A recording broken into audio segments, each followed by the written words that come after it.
Magandang umaga po sa inyong lahat. Tayo po uli ay nasa ikalawang linggo sa panahon ng Adviento. At binibigay sa atin ang ating simbahan ang sitwasyon na kung saan pinagdaanan din ng ating mga ninuno sa pananampalataya. Sila ay tinatawag nating mga Israelita.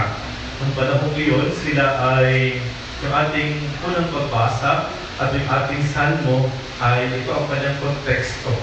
Noong panahon iyon, sila ay sinakop ng Babylonia. Mas malaking kaharian, kumbaga, kumpara sa Israel. Pagkatapos nung masakop sila, sila ay dinala mismo sa Babylonia.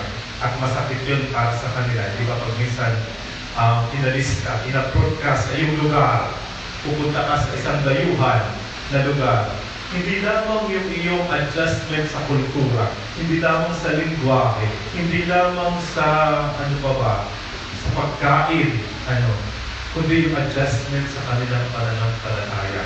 Kaya ang yung konteksto ng unang pagbasa at yung salmo ay naroon. Nanlilikhain sila. Nananabik sila na isang araw, sana ay mayroong padadala ang Diyos na magliligtas sa kanila. So yun ang kanilang pananabik. Yun ang kanilang hinihingi sa Diyos. Yun ang kanilang pinanghahawak ang pag-asa na hindi sila kalilimutan at kababayaan ng Diyos. Speaking of pag-asa, years ago, binasa ko yung definition ng hope. Ang sabi rito ay, ito yung joy in the future. Yung bang masaya ka, alam mo yung may pag-asa ka, masaya ka nun, supposedly, kasi nga hope yan, yung pag-asa yan. Pero hindi pa ganap. Ibig sabihin, mangyayari pa lang. Pero naroon na yung patikim, kumbaga, mayroon kang pag-asa. Ibang alam mo na napakadilim ng buong magdamag, pero sasadlit lang at darating at sisigat ang araw. So yun yung pag-asa. Pero siyempre, pagkakumana na naroon yung takot, naroon yung pangamba, naroon yung problema, yung pasakit, yung hirap. Pero alam mo na, lilipas yan, matatapos yan, mayroong pag-asang binibigay sa atin ang Diyos. Pero, yun nga, sabi nga nila, kung may pinagdadaanan, dumaan ka lang, diba, huwag ka mag-i-stay. Yung tulay yan, daanan yan. Magpa-picture ka, sige, okay naman, diba? Pero huwag ka din magtatayo ng bahay. Diba? Kasi daanan yan. Kasi tulay yan, dumaan ka lang. Medyo masakit minsan, ganun talaga. O masaya, ganun talaga, pero dadaanan mo lang yan. Hindi ka riyan, may pupuntahan ka. Puntahan mo. Kung medyo mahirap, pasensya. Yun namang mahirap ngayon, medyo relative yan eh. Anong ibig kong sabihin? Hindi ka mag-anak. Ang relative, ibig kong sabihin, di ba, mahirap sa'yo, sa akin, hindi. Di ba no? Diba, parang ang bigat-bigat ang problema mo. Pero ang tingin mo, hindi naman. Di ba no? Magkakaiba naman talaga ang tingin natin. Yung iba, parang parang bumagsak na ang langit sa kanya. Wala lang ink yung ballpen niya. Ay, wala lang siyang load. Hindi na niya ma-check yung Facebook niya. Puro parang sakit-sakit sa loob. Kapaligid sa'yo, nag-Facebook lahat. Ikaw hindi. Diba? Ang hirap-hirap. Pero may mga tao naman kahit cellphone, wala sila. Okay lang. Wala akong cellphone eh. Wala rin Facebook account ko. Walang Instagram. Walang TikTok. Okay lang yan. Yung mga ganun klaseng tao, kanya-kanya tayo. So, ibig ko sabihin, ulit, kung gaan naman kabigat o gaan ang problema mo, kung yung pinagdadaanan, dumaan ka lang. Mayroon kang tatagawing pag-asa. At sana marating mo iyon. Lakasan sa loob mo. Galingan mo. Hindi naman ito pwede basta-basta lang. So yun na, pag minsan hindi natin kaya, kayo mga alala, hindi kayo nag-iisa. Kaya nga, sa ikalawang linggo ng Advento, humingi tayo ng pag-asa sa Diyos. Nanalangin tayo ng mabuti. Sana ay lumipas sa mga bagay-bagay na ito. Di ba? Yung ating panalangin, Maranatha, halina na Jesus, halina. Hindi lamang yung paparating na Pasko, kundi ang muli niyang pagbabalik. Di ba alam kung naalala niyo yung sa misa natin, ano? Kasabihin ng pari, ipagpunyi natin ang misteryo ng pananampalataya. Anong sinasabi niyo? Si Kristo ay namatay, si Kristo ay nabuhay, si Kristo ay babalik sa wakas ng panahon. Do you know that this is one of the shortest and ancient proclamation of faith? Ano yung Father? Ito yung pinakamaiksing pagpapahayag ng pananampalataya. Ano ang Kristiyano? Ito yun. Si Kristo ay namatay, si Kristo ay nabuhay, si Kristo ay babalik sa wakas ng panahon. Kung si Kristo ay namatay, we will discuss that sa Kwaresma, sa kasaan. Si Kristo ay nabuhay, uli, pagkatapos ng Kwaresma at mahal na araw. Pero si Kristo ay babalik sa wakas ng panahon. Yun ang kwento ngayon. Hindi halos nabanggit si Kristo ay isinila. Hindi, no? Medyo last part na yun ang ating, kung babalikan niyo ang history ng Christianity, ang unang pinagdiriwang ay kamatayan at muling pagkabuhay ni Jesus. Yun lang muna. Tapos na-realize na hindi. Naglakad din ito, nagpagaling din ito, kaya binalikan. Kahit yung Biblia natin, ang unang sinulat ay kung paano namatay at muling nabuhay si Jesus. Pagkatapos na-realize nila, nalangaran si Jesus, nagpagaling sa kanila sinulat, ay hintay lang, ipinanganak pa lang ito. So last part lang yun.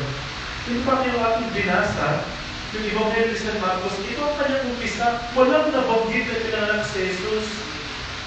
Nagsisimula ito na siya ay nangangaral ng si Juan Bautista. Na-skip na yung kanyang yung kanyang kabataan, yung kanyang childhood. Wala sa kwento ni San Marcos. Pero yung ibang Ebanghelyo, naalala nila yun. Pinanganak dito siya. Kaya meron pang dalawang version ng nativity, di ba? Meron pang dalawang version.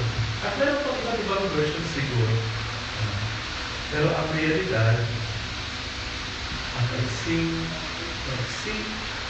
at halos pinaka-luma na pagpapahayag ng pananampalatayang Kristiyano na si Jesus ay namatay, nabuhay, at muling nakabalik. At yun ang ating hinahangad, yun ang ating pinagdarasal. Sapagkat pagkatapos ng lahat ng ito, alam ng Diyos kung anong makabubuti.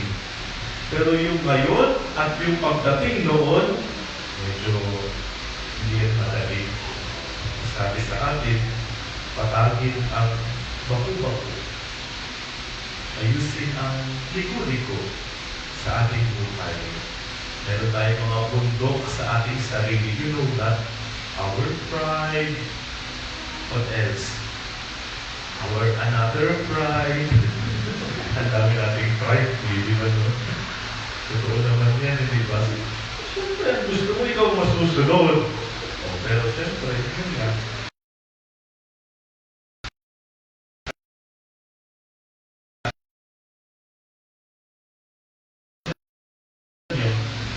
Alam niyo rin, hindi ko sa alam kasi alam niyo naman po, teacher talaga ako. By profession. Alam niyo guys, alam niyo,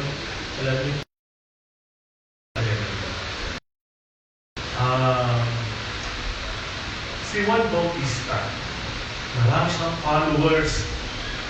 Sabi nila, yung mga nag-aaral sa Biblia, kahit si Jesus, isa sa mga followers ni Jesus, isa sa mga disipulo ni Jesus, can you imagine that? John the Baptist, ang kanyang pinaka-master.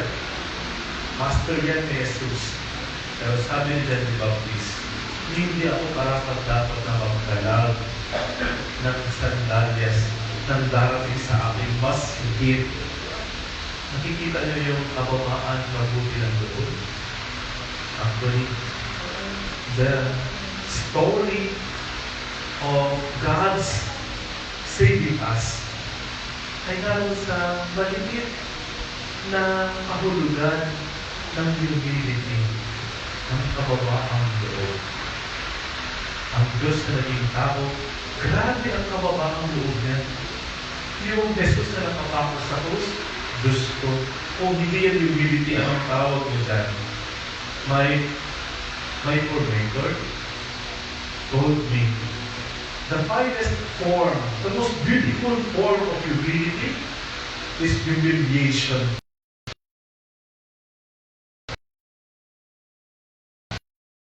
Ito, grabe yan.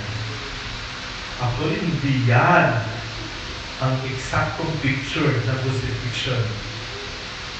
Sabi nila, ubot-ubot talaga yan. Can you imagine how very humiliating on the part of Jesus? After ang lahat ng kanyang ginawa. So, probably the invitation is for us to be humble. Kahit gano'n tayo kagaling, kahit gano'n tayo kalakas, kahit gano'n tayo kayaman, kahit gano'n karami ang friends natin at followers, remain humble. Patagin ang kabundukan. Diba? Kasi Father, siya naman na nagsimula eh. Siya naman ang may kasalanan eh. Hinaway ako eh. Very common, diba? Siya naman dyan ang form eh. Hindi ko lang namansin. Siya dapat ang mamansin sa akin, diba? Siya kaya ako iwas. Mas bata siya eh. Diba? Siyempre, parang ako. Narinig nyo ba yung maraming yabang nun? Siyempre, parang ako. Sumunod kayo. Ang daming yabang nun. Nakakahiya ka naman, Father. Diba? Totoo ba? Oo. Masakit yan. Kaya nabigyan tayo ng grasya ng Diyos. Kasi yan ang magliligtas sa atin. Amen. Sumasampalataya ako.